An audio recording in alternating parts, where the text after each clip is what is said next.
au prophète pour la confiance. Merci aussi à Yalor pour la modération. Merci au groupe prophétique. Le Seigneur reçoive toute la gloire. Amen. Sans plus tarder, bon, le temps a déjà filé, donc je vais vite entrer dans mon message. Et le titre du message d'aujourd'hui, c'est Esther, une église dans le repos messianique.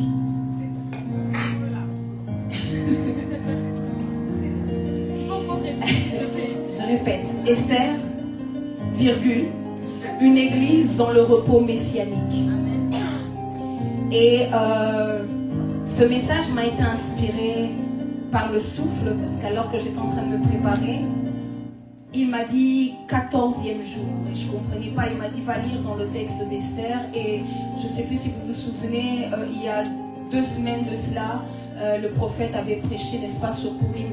Et je vais revenir sur quelques points qui va pouvoir, pour ceux qui n'étaient pas là, et pour ceux peut-être qui n'ont pas eu le temps d'aller revoir, ça va peut-être réveiller certaines choses en vous, n'est-ce pas? Le prophète nous avait prêché le 1er mars et nous avait dit que nous étions donc ce jour-là à la veille de Purim.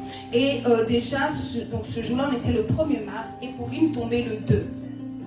Et quand j'ai fait le calcul, 14 jours, ça tombait aujourd'hui. À partir de Purim jusqu'à aujourd'hui, ça tombait. Donc aujourd'hui, c'était le 14e jour. Déjà là, quand je me suis dit 14e jour, qu'est-ce que ça signifie? Mais ce qui est intéressant, c'est que Purim, le prophète nous avait dit c'était un temps de grand bouleversement. Est-ce que je parle à quelqu'un? On dirait que tu n'avais pas compris, tu n'étais pas là, on dirait. C'était un temps de renversement. Purim, le Saint-Esprit m'a aussi dit que c'est un temps de repos.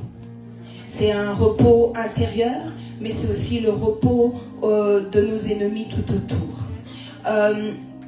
Ici, le 14e jour, ce qui est intéressant, c'est que c'est le 14e jour, lorsque vous lisez le livre d'Esther, que Dieu a emmené le peuple d'Israël, ou les Juifs, dans le repos. Et ce qui est intéressant, c'est 14, c'est 1 plus 4, on va faire des calculs, n'est-ce pas? Vous connaissez la maison. 1 plus 4, c'est 5 et c'est le chiffre de la grâce. Donc ce qui nous introduit dans le repos, c'est la grâce. Ce qui nous introduit dans le repos messianique, c'est la grâce. Nous avons pu trouver grâce devant le Seigneur. Amen. Je parle à quelqu'un qui a trouvé grâce devant Dieu. Et j'ai compris que plus que jamais, aujourd'hui, l'église prophétique, l'église de Christ, nous devons pouvoir lire les événements de manière prophétique, car nous sommes dans les temps de l'établissement du royaume de Christ. C'est très important de savoir dans quel temps par lequel nous sommes en train de passer, parce que sinon on pourrait peut-être passer à côté si on ne connaît pas les temps par lesquels l'Église passe, n'est-ce pas? Parce que ce qui est intéressant, dans le livre d'Esther, Esther signifie ce qui est caché, ce qui est dissimulé. Donc, je me suis fait la réflexion, parce qu'il nous avait dit aussi que Esther, on peut la comparer aujourd'hui à l'Église. En fait, nous avons enseigné cela, n'est-ce pas? Quelqu'un était là? Amen. On dirait que vous n'étiez pas là. Dites-moi un peu Amen. Encouragez-moi un peu, non? Amen.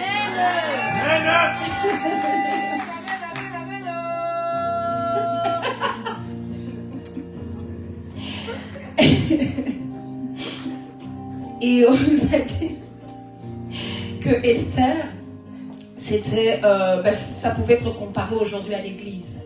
L'Église, comme on la connaît, le corps du Christ, si vous voulez, n'est-ce pas? Et ce qui est intéressant, c'est que Esther, comme je vous disais, ça signifie ce qui est caché, ce qui est dissimulé. Alors, je me suis fait cette réflexion. Donc, si l'Église, donc Esther représente l'Église aujourd'hui, ça voudrait dire que cette Église dont on nous parle, elle était cachée et dissimulée. Et ce que j'ai compris, c'est qu'elle était cachée et dissimulée dans le Messie. Amen. Pourquoi? Parce que même Ève, au commencement, elle était cachée dans Adam. Parce qu'il a fallu qu'on endort Adam, qu'on sorte Ève de sa côte. Donc l'église ici dont on nous parle, c'est une église qui était dissimulée dans le Messie. C'est une église qui va être dévoilée. C'est une église qui va être révélée. Et par ce texte, le Seigneur m'a fait comprendre la portée messianique de ce livre et l'établissement des temps messianiques qui annonce l'établissement d'un royaume. Et c'est ça qu'on a prié, le royaume. Et qu'est-ce que Dieu nous a dit? Le royaume s'est approché. Donc merci beaucoup Yalor, parce qu'on était vraiment connectés. Je me suis même dit que je ne prêche même pas, parce que tout ce que tu disais, je trouvais ça extraordinaire. Et ce royaume veut devenir visible pour nous. Parce que ce royaume jusque-là était invisible, il est dissimulé, il est caché. Mais il arrive un temps où ce royaume ne le sera plus. Ah, je t'annonce une bonne nouvelle, mais tu ne comprends pas. Je répète encore, il arrive un temps où ce royaume ne sera plus caché. Mais en fait, le temps est déjà là. Quand je dis il arrive un temps, tu peux déjà par la foi dire je suis déjà dedans. Parce que moi, je suis déjà dedans. Et Esther, c'est une femme extraordinaire, dont les exploits ont traversé des générations. Mais il y a aussi un autre personnage que je trouve très intéressant, c'est Mardoché, son oncle. Mardoché qui signifie la myrrhe pure.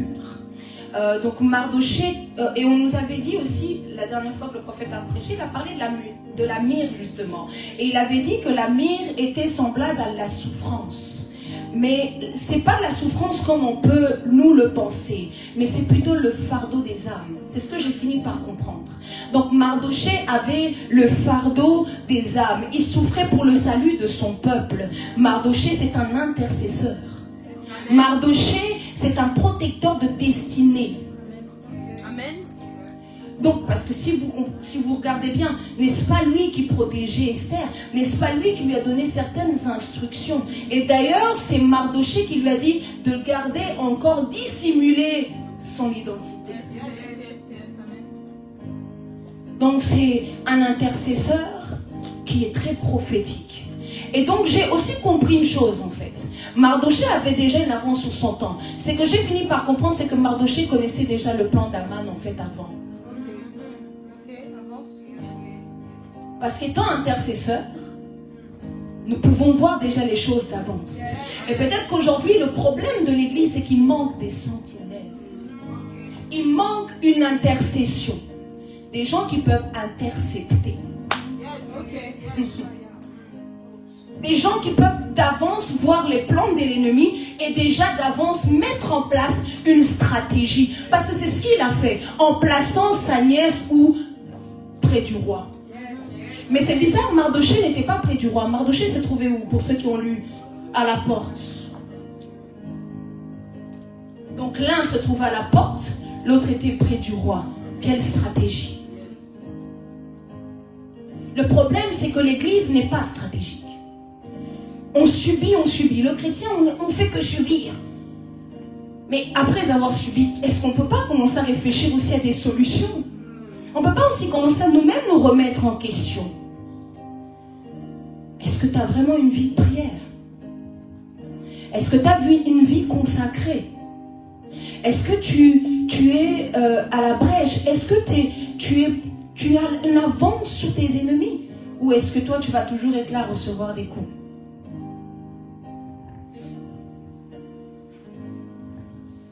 Esther, qui représente l'Église, comme je vous l'ai dit, c'est l'image de l'épouse. C'est celle qui est dissimulée dans le Messie. C'est nous. Cette Église qui va être révélée au travers des fils. Cette Église qui est préparée dans le secret.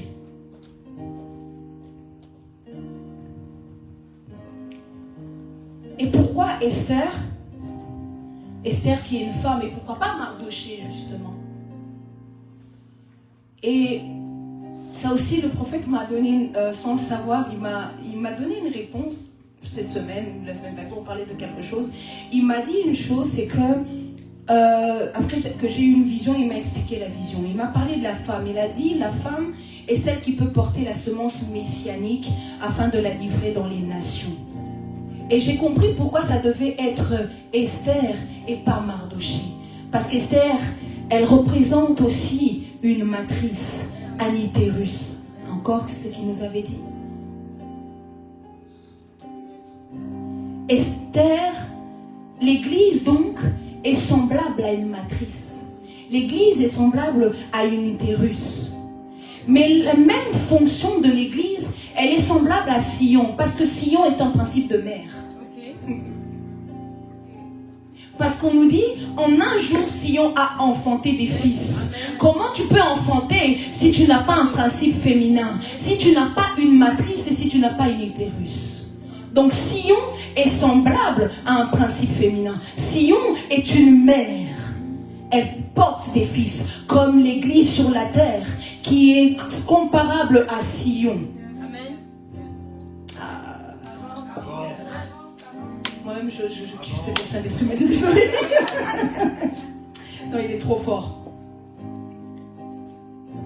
Sion, qui porte en elle les promesses de Dieu. Le plan divin de Dieu. Qui porte des fils. Sion, c'est la mère des peuples de Dieu. Sion, c'est la matrice spirituelle.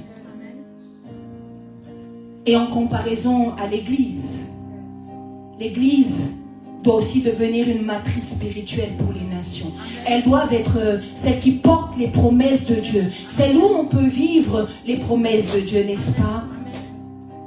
Donc comme elle a un principe de mère, l'Église doit devenir compatissante. L'Église doit allaiter les nations. Elle doit porter les plans de Dieu.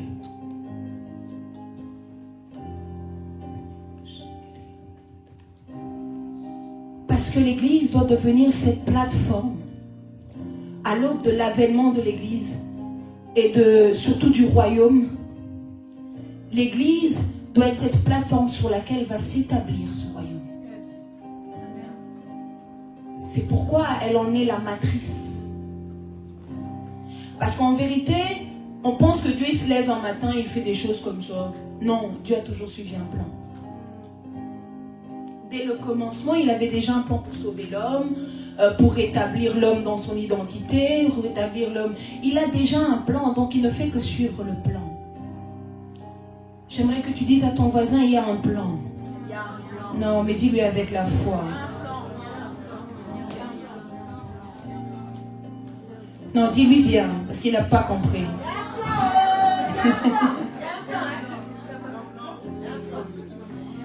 Et ce plan, c'est que nous puissions tous participer à la promesse de Christ. Parce qu'il est écrit dans Éphésiens 3, pour ceux qui veulent avoir des références, Éphésiens 3, 1 à 6. Le mystère qui a été caché depuis les siècles en Dieu, qui a été maintenant révélé à ses saints. C'est quoi ce mystère? C'est que les païens sont co-héritiers et membres du même corps et participants à la promesse de Christ par l'évangile. Ah, mais quelle grâce! Vous dites amen comme ça? Amen. Quelle bonne nouvelle!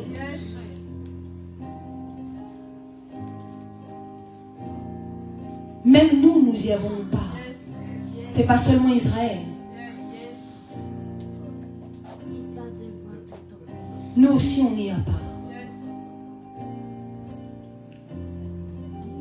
Mais Esther a un problème. C'est que le trône est occupé. Le trône est occupé par Vashti. Un principe de femme.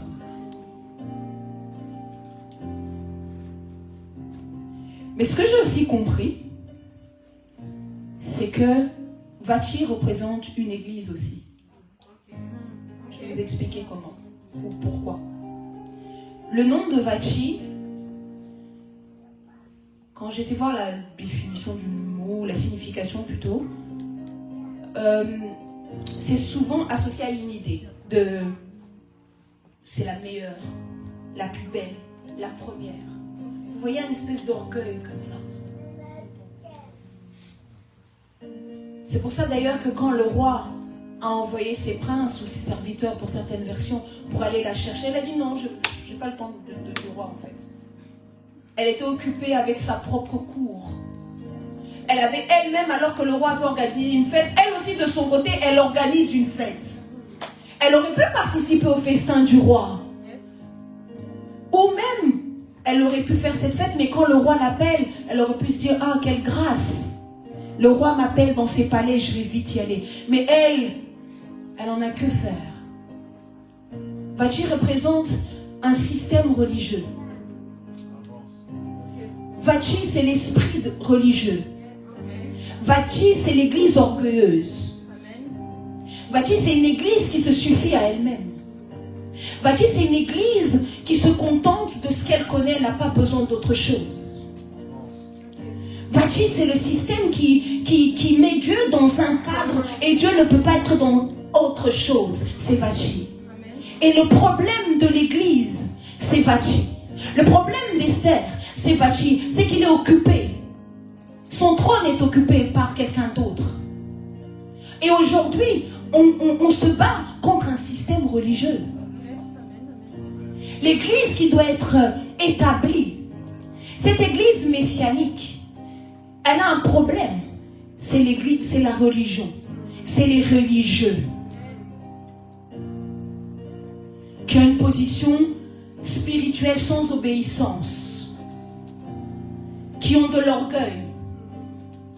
Ils vont vous dire, moi je n'ai pas besoin de père. Où est-ce que c'est écrit dans la Bible qu'on peut avoir un père spirituel? Ils ont leur propre évangile. Ils ont leur propre doctrine. Ils ne veulent plus de l'autorité.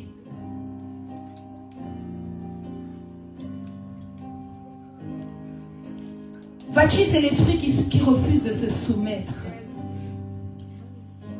Qui n'aime pas la soumission. Elle refuse même de se soumettre à son roi. Donc il y a une église qui refuse de se soumettre à Christ. C'est Vachi. Et je sais que la soumission, c'est un réel problème même dans notre génération. Quand on parle du mot soumission, les gens sont mal à l'aise. Les femmes ne veulent plus rien savoir. Oh, comment ça je dois être soumis à un homme? On a des discours féministes et féminisants. Dès que tu leur parles de soumission, elles pètent un plomb. Mais est-ce que le problème ne serait peut-être pas d'avoir pas compris le mot soumission? Ça avance. Il ne faut pas confondre soumission et être en esclavage. Ce n'est pas la même chose. Parce que quand j'ai été voir qu'est-ce que c'est que la soumission par rapport à la pensée de Dieu, j'insiste bien, pas parce que le monde nous raconte, parce que nous on n'est pas du monde. Alors arrêtons de prendre l'évangile du monde. Essayons d'avoir l'évangile du royaume. Et dans notre royaume, la soumission c'est quoi? Je veux vous dire, la soumission c'est que je retrouve dans tout ce que j'ai écrit. Si je retrouve, hein. Soyez indulgents avec moi, n'est-ce pas? Amen.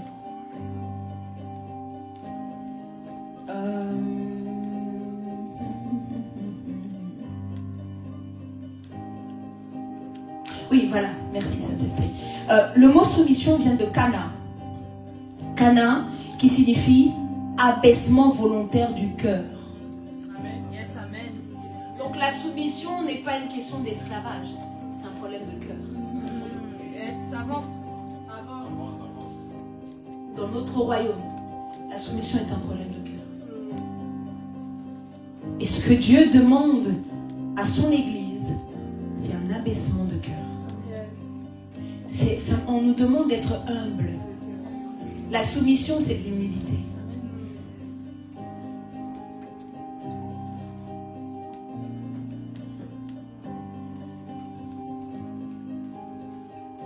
Et on peut voir qu'il y a une action intérieure.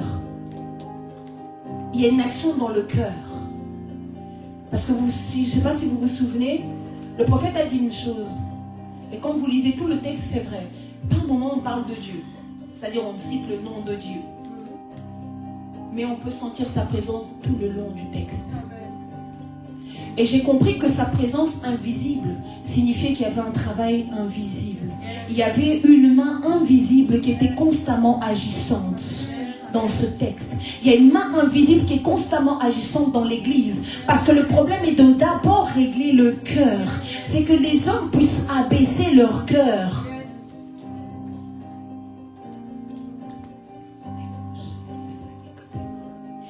Parce qu'il n'y aura pas de gloire sans soumission. Pourquoi? Parce qu'il nous faut une couverture. Tu peux que te soumettre sous ta couverture. Et c'est pourquoi Dieu nous a demandé de nous soumettre à nos autorités. Qu'on le veuille ou pas, ce sont des principes du royaume. On ne changera pas les principes du royaume de Dieu. La soumission en fait partie. Se soumettre sous nos autorités parentales, maritales pour ceux qui sont mariés, pour les femmes, nos pères dans la foi, nos mentors, nos autorités, même les autorités du pays, etc. C'est Dieu qui nous le demande. Et quand je vous disais qu'il y a une œuvre qui est en train de se faire, invisible, c'est pour emmener l'Église dans la perfection. Regardez pourquoi. On envoie 7 serviteurs pour aller chercher Vachi. 7 qui est le chiffre de la perfection, n'est-ce pas? Parce qu'on nous parle de cet esprit de Dieu aussi. Et ces 7 princes ont aussi une particularité. C'est qu'ils ont accès directement au roi. Ils sont dans le conseil du roi. Ils participent aux décisions du royaume. Parce que lorsqu'il a fallu décider de destituer Vachi, ces princes étaient là. Donc il y a eu un conseil qui s'est tenu pour faire tomber l'église orgueilleuse. Je parle à une église qui va se révéler. Et nous annonçons déjà la chute de celle qui est orgueilleuse. Parce que celle qui va être établie, c'est l'église du Messie. Le roi oint. Parce qu'on nous parle d'un roi ici. C'est le Messie dont on nous parle. Le roi oint. Nema Isha, Ekelia Demai, Ekala Ichi. Et ces princes Namé Ata sont comparables aussi à des ministres de Dieu, des prophètes, des apôtres que Dieu a envoyés depuis les années, qui parlent et qui annoncent l'avènement de Christ, qui annoncent un royaume qui va être établi. C'est pour ça qu'il envoie ses conseillers depuis toutes ces années pour prévenir cette église-là de se repentir, prévenir cette église-là. Les Kandébé, c'était que le roi la cherche. Parce que les ministres sont ceux qui font partie, n'est-ce pas, du conseil de Dieu. Les Kandébé sont représentés par ces 7 princes. Eli Maata et Keliase et Maata. Et comme je vous disais, le problème c'est que 2 systèmes s'opposent aujourd'hui. Les Maisha, 2 systèmes dans l'église s'opposent. 2 règnent. 2 règnent. Mais un seul trône. Amen.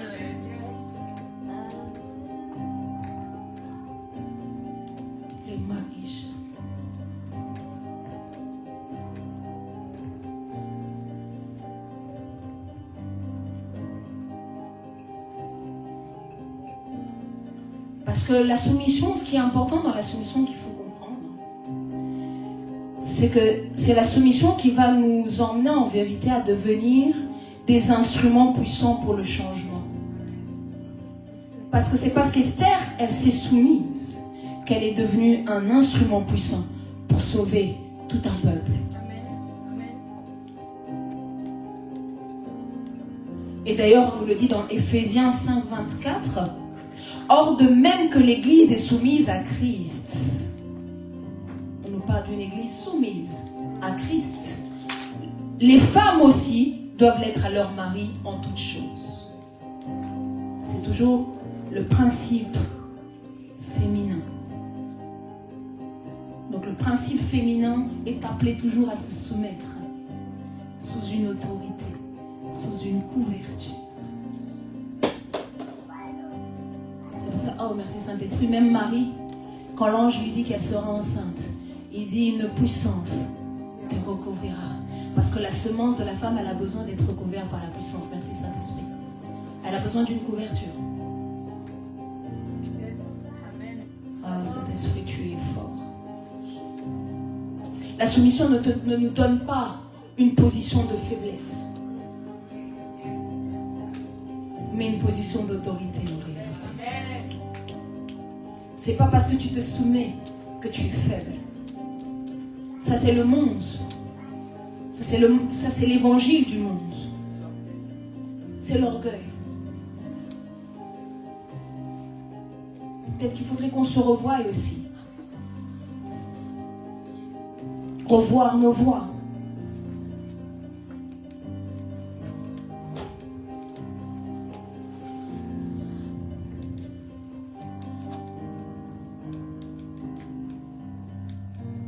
Et il y a une chose aussi, c'est que à part Vachi, il y a un autre problème. Devinez qui? Aman. Aman. Et Aman,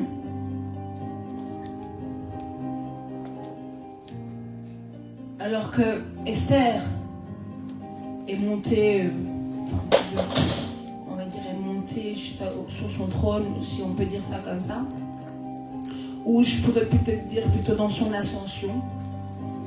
Il y a un autre homme qui est en train d'ascensionner ou qui est en train de monter au pouvoir, c'est Aman.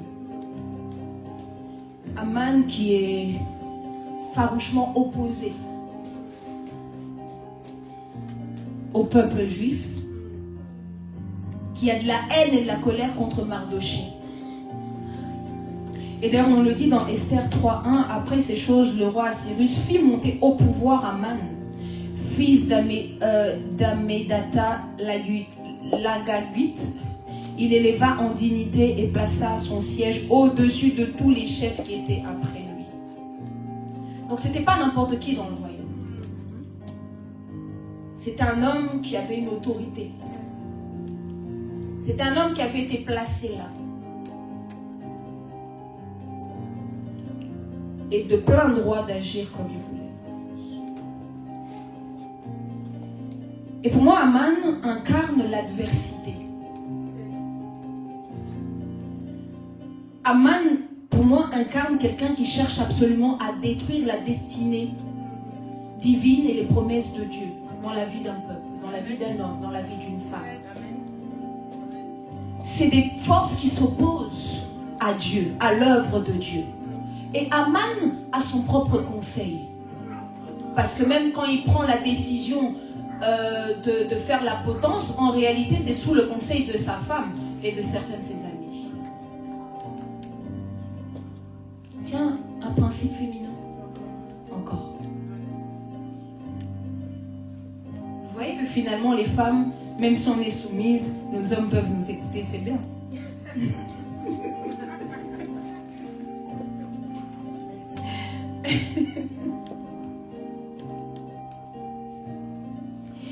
Et Aman, tiens, c'est un esprit qui demande quoi? La soumission. Parce que c'est ça qu'il demande à Mardoché, de se soumettre, de se prosterner, de s'agenouiller.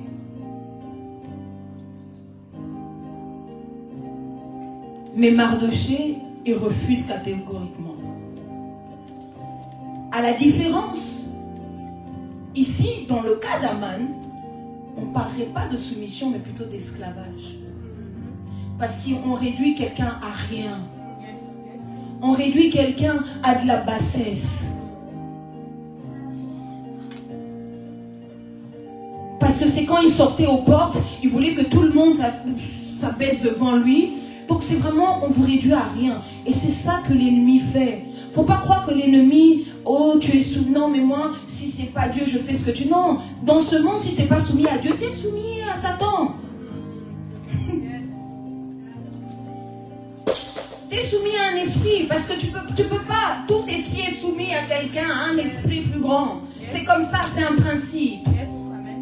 Et personne ne peut y déroger, personne ne peut dire, ah non, moi je suis libre en esprit, c'est faux. C'est complètement faux.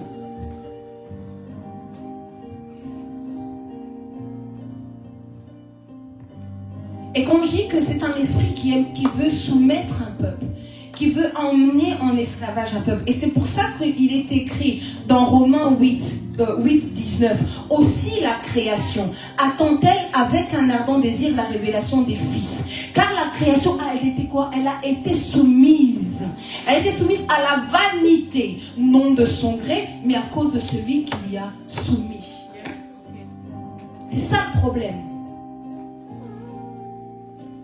Il y a des personnes qui pensent être libres, mais elles ne le sont pas.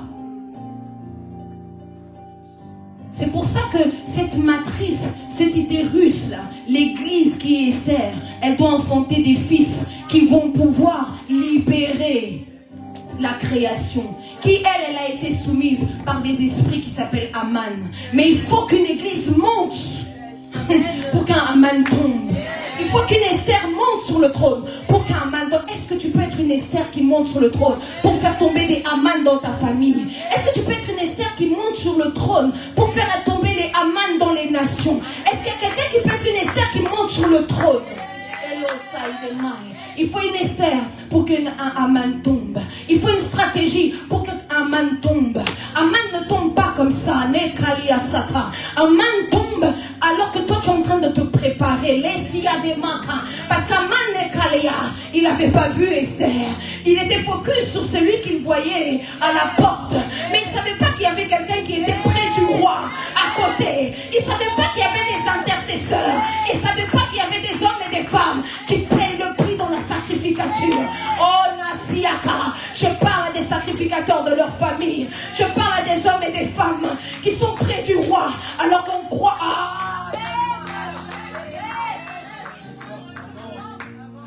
il faut qu'une Esther monte pour qu'un Aman soit destitué.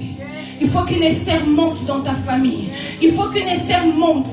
Esther, c'est pas une femme, mais c'est un principe de la prière. C'est une matrice, c'est un utérus qui peut travailler pour que Dieu puisse changer la destinée d'une famille, qui peut travailler pour que Dieu change la destinée d'une nation, qui peut travailler pour que... Oh, est-ce que je parle à un peuple? Est-ce que je parle à une église? Est-ce que je parle à des Esther dans ce lieu? Oh, Nasia Kariaba, Elelika.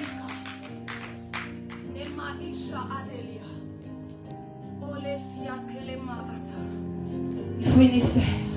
Meli Isha Ata. Ekeremo Sekeliatema. Une église qui est préparée. Ola Saperiaka. Une église qui est dans la sacrificature. Même si les Karemo c'était, elle sera dans la royauté. Les mots Sata. Mais on est des rois sacrificateurs, n'est-ce pas? Hello, c'était Esther, c'était une reine sacrificateur. Ah, je parle à un peuple de rois et de sacrificateurs.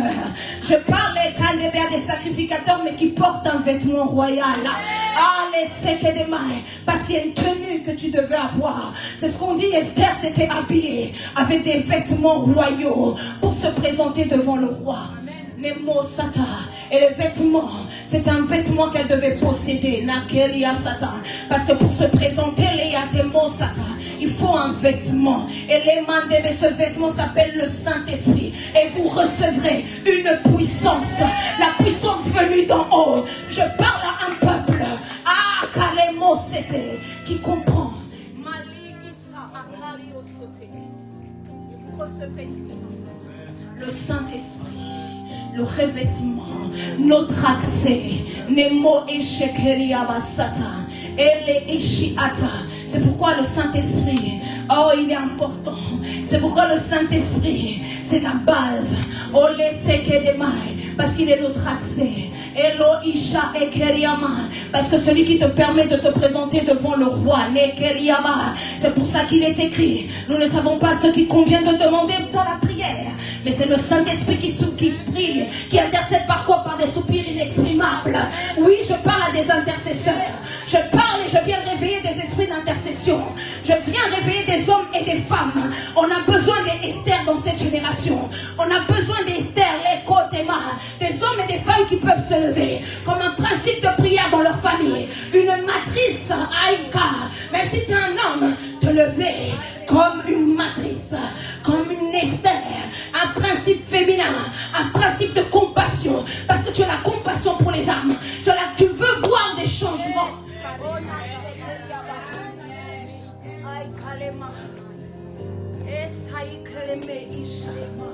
Atariama. Esther représente une église revêtue dans sa fonction. Ole sakedema ashikeria basata. Eteria mandebesete. Revêtue dans la puissance du Saint-Esprit. Ole kademo sheke. Esa ateria mandebe. Et Chokalama. Car c'est ça que Jésus avait dit à ses disciples. Des hommes ordinaires, avant qu'ils reçoivent le Saint-Esprit, ils faisaient des miracles, mais ça ne marchait pas toujours. Mais Jésus leur a dit, voici, je vais vous envoyer sur vous ce que mon Père a promis. Mais vous restez dans la ville jusqu'à ce que vous soyez revêtus de la puissance d'en haut. Les massétés. Et kalamo saïkedemae. Nessa. Meideko isha akara isi iti. Oh Jésus, laisse Kiriama. Semeleitema ata. De même, pour ceux qui connaissent l'histoire de Josué, mais dans Zacharie, on dit que Josué s'est présenté devant l'ange de l'Éternel. Mais il y avait un accusateur à qui se tenait là. Les mains de Béché, regardez ce qu'on dit. On dit que l'ange a demandé à ce qu'on lui ôte des vêtements sales et qu'on lui donne un nouveau vêtement. Donc il y a un nouveau vêtement. En tant que sacrificateur, il y a un revêtement. En tant que c'était, je parle à un homme et une femme qui a compris qu'il était sacrificateur dans sa famille, mais qui n'avait peut-être pas compris comment pouvoir bouger. Mais laisse-moi te dire, laisse le Saint-Esprit faire. Laisse le Saint-Esprit faire. Toi, sois simplement dans le souffle. On laisse c'est parce que lui-même va te revêtir. Lui-même va te donner les capacités, les moyens. Lui-même va être ton accès. Le Saint-Esprit, la puissance d'en haut. Yakane siatame eta. Kabeli osuke de mai. Nesapara ikanebe. Sikanu kupara lesaita. Et on peut voir que le principe de la prière est important. Parce que même avant qu'elle se présente devant le roi, elle a demandé à Mardoché et tout le peuple d'être en jeûne et prière. Les mots c'est que des mailles. Et il y a certains changements, oh les ça, qui ne peuvent qu'arriver lorsque quelqu'un paye le prix dans la prière. Il y a certains combats que l'on peut gagner que lorsqu'on paye le prix dans la prière. Les sacs et les mots c'est que des maata. Eloi kereme isha akerema. Esa ata. Meli isa ekeleme ita. Elesi ekeleme. Parce que cette église que Dieu veut élever, Akalamo c'était, il a dit que les portes de séjour de mort ne prévaudront pas sur elle. Ah, je parle à un peuple qui a compris. Ekeleme c'était peu importe. Pourquoi les portes de séjour de mort ne prévaudront pas sur elle? Parce qu'il y a une femme qui s'appelle Zeresh, qui est la femme d'Aman, et avec ses amis qui tiennent un conseil qui lui dit qu'on prépare un bois haut de 50 coudées. Demain matin, demande au roi qu'on y pende Mardoché. Et puis tu iras joyeux au festin avec le roi. Les mains des BCT. Et c'est ta vie plut à Aman et il fit préparer le bois. Et peut-être des fois on a déjà préparé le bois. On a déjà préparé la potence pour t'y mettre.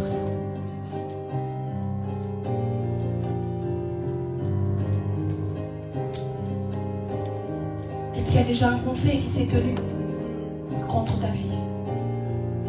Des conseils de méchants. Tu n'es même pas au courant. Tu ne sais même pas, mais il y a quelque chose qui se trame. Mais s'il n'y a pas une Esther qui peut changer ça, parce qu'il a fallu qu'une Esther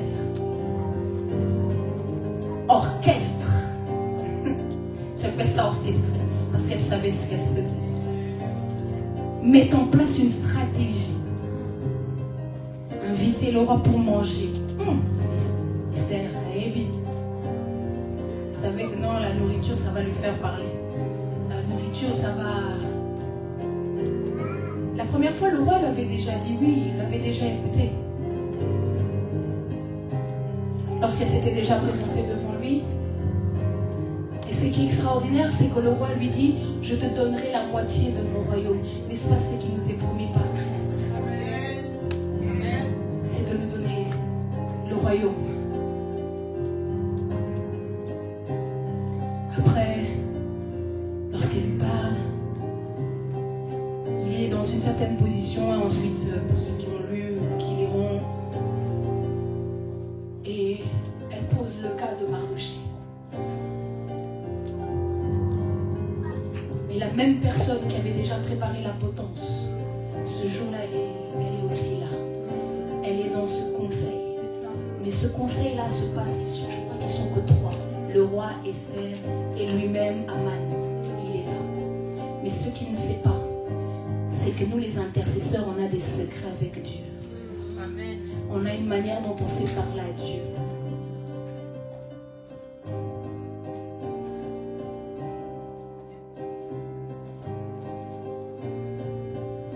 Elle parle pour le cas de Mardoché. Et la même personne qui voulait mettre sous la potence Mardoché, c'est à lui qu'on demande que faut-il faire à un tel homme, parce que le roi alors se souvient de Mardoché, ce que Mardoché avait fait, parce que Mardoché, entre-temps, quand je vous dis qu'il était très aussi, il voyait les choses d'avance, dans l'histoire aussi, Mardoché sauve le roi d'un complot.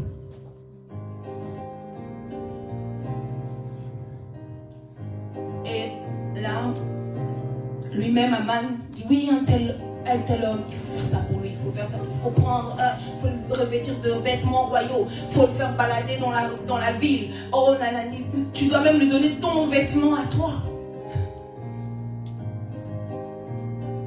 Mais ce qu'il ne savait pas, c'est qu'il était en train lui-même de sceller son sort, alors qu'il avait tiré le sort. Parce que pour lui, on nous a dit c'est quoi? C'est tirer le sort. Mais lui, il est en train de sceller son sort. Quelqu'un peut avoir tiré au sort et dire c'est fini pour toi. Mais il ne sait pas qu'il est en train de sceller lui-même. Il ne sait pas que lui-même, il est en train de creuser pour lui-même. Là, c'est la même tombe, c'est là qu'on va lui le mettre dedans. La même potence, c'est là que lui, on va le mettre.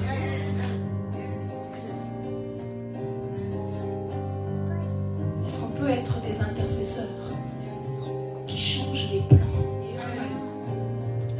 qui court-circuitent les plans?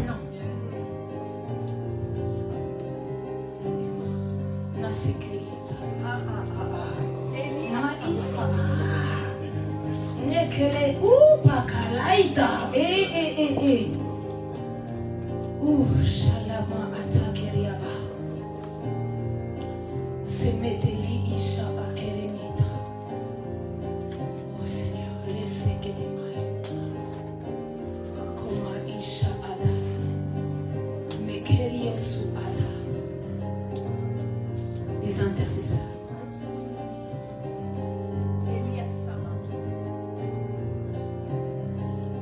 Des intercesseurs.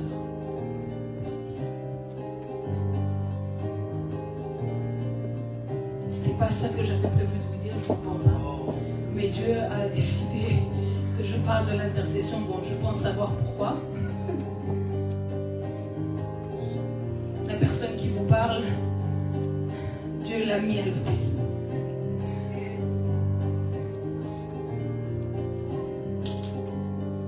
Et même si c'est difficile, je ne regrette rien.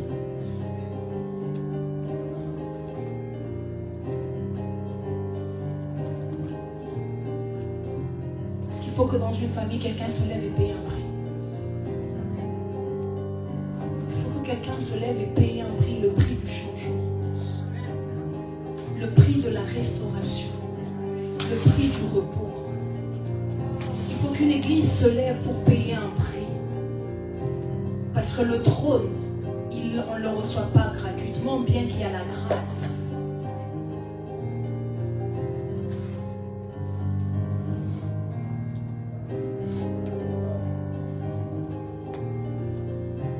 Est-ce que je parle à des intercesseurs? S'il y a une intercesseur, une intercesseuse, est-ce que tu peux lever ta main? Si tu sens...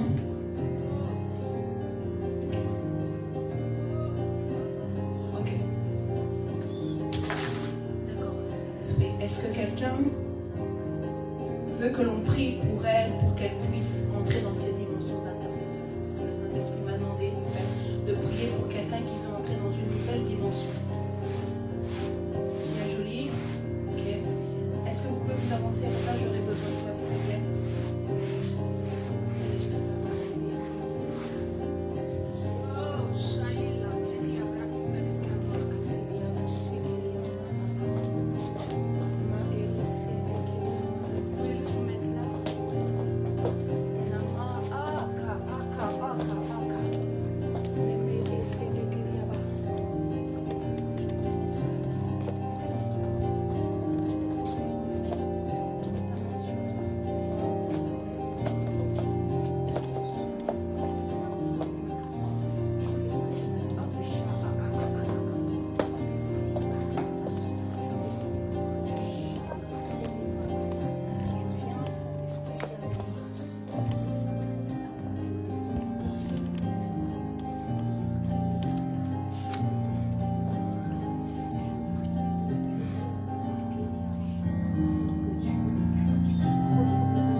Saint-Esprit, accueille-moi, c'était.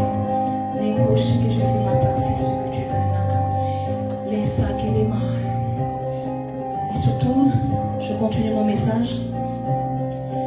C'est que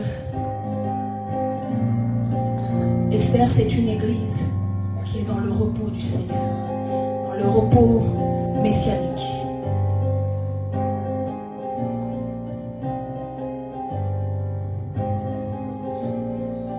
Et c'est pour ça qu'il est écrit que c'est le 14e jour que le Seigneur accorda du repos. Et j'ai compris pourquoi Dieu m'avait parlé du 14e jour. 14, c'est 1 plus 5, c'est 5 et c'est la grâce. Une grâce a été faite à cette église d'entrer dans le repos de Dieu. Amen. Une grâce nous est faite pour qu'on entre dans le repos. Parce que Dieu veut que nous puissions avoir du repos. Je parle à quelqu'un. Parce qu'on dit dans Esther 9, 17, ces choses arrivèrent le 13e jour du mois d'Adar. Les Juifs se reposèrent le 14e. Et ils furent un jour de festin et de joie. Alors est-ce que tu peux être dans la joie et acclamer le Seigneur pour ce qu'il a fait? On dit alors, c'est ainsi qu'il leur prescrivait de célébrer chaque année le 14e jour et le 15e jour du mois d'Adar.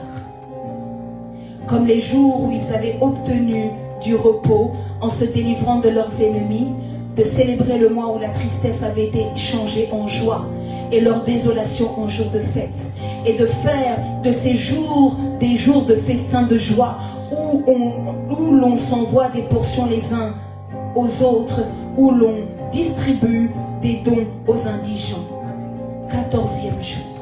Et nous sommes le 14e jour depuis Purim le 2. Parce qu'aujourd'hui nous sommes le 15. Ça fait 14 jours.